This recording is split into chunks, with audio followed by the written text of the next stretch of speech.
also uploaded a video recently about the new Monkey Blocks update, and I'm going to be going over every single key detail, so make sure to go and watch through the end, because there are some stuff inside this that you might. Alright, so the first thing I'm gonna go over is the new features and how the map will look. Alright, so watching Max's video, you can tell that the new map is going to be inside of the G-Tag City Mall. It's going to be where the red X is currently. So the back of the wall inside the mall is going to be painted, and it's going to be like a surprise party entrance with balloons on both sides of the door, some paintings, some party flags hanging above the door, and even a red carpet that extends out of the Monkey Blocks map. So when you go into the first entrance of the Monkey Blocks map, there are two other entrances, and I'm guessing they both lead to the Monkey Blocks map. And inside the hallway, there are some other paintings, like a coming soon painting and stuff like that. So when you finally enter, it brings you to a big plaza, and this plaza can actually be huge in the future. Because inside the video, you can see there is a sign that says Nice Gorilla Store,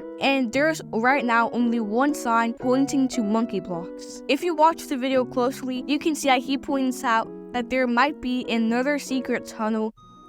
So watch out for that, because there's gonna be 1,000 clickbait videos saying that there's gonna be a new secret tunnel inside Gorilla. Alright, now diving into the actual new features. So now one of the new features is that you can finally save your builds inside a Monkey Blocks map. I think this is actually extremely useful, and you can save up to 4 slots, which is extremely good. I do wish that they had more slots inside the saving section, but at least we're able to save stuff anyways. And another new feature that we have is that you can finally throw away the blocks that you do not need anymore. You can throw it away to this recycling bin, and I'm guessing it will just respawn at its original spot or whatever. There's also this blue base plate block that's on your left arm, and basically there's not that much use to it except that you can place blocks on it. Another thing that we have never seen before is that you can buy blocks there. So yes, there will be blocks that will be locked behind a paywall.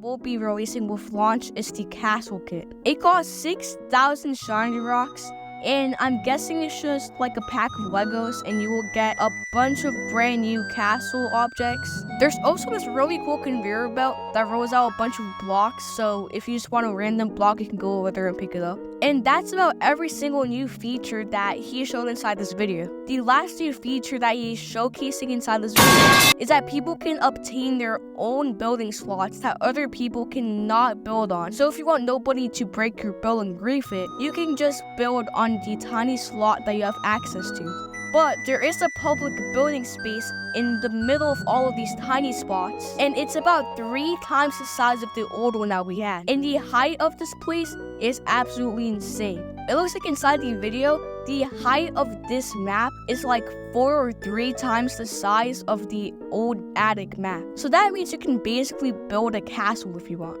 If you want to switch between the castle blocks, all you have to do is click a button to switch between them. So now I'm going to go over every single block.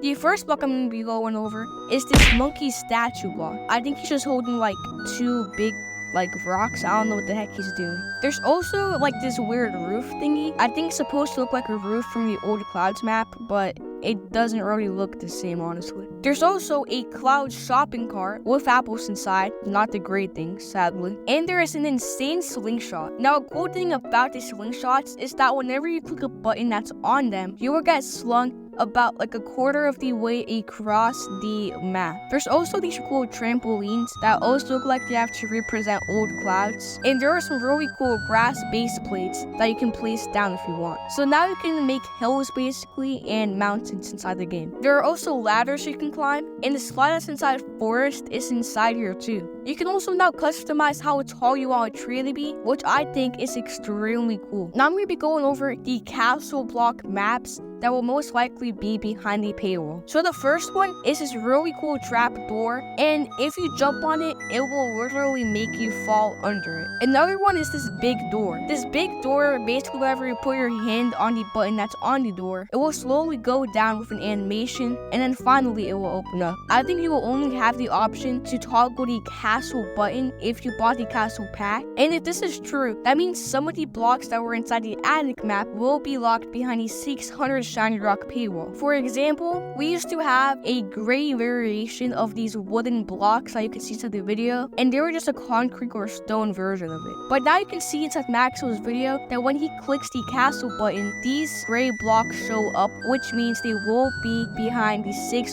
shiny rock paywall. And there are also a new variation of blocks, which are just mud concrete bricks. So, and that's every single block that he does showcase in the video, I'm pretty sure. Now, moving on to the cosmetics for this update, we actually have no idea how they're going to look because Maxwell does not get the full update until a day before the update comes out. So I think that's it for the video. I'm going to be making more videos like this, so if y'all do like this video, please consider subscribing.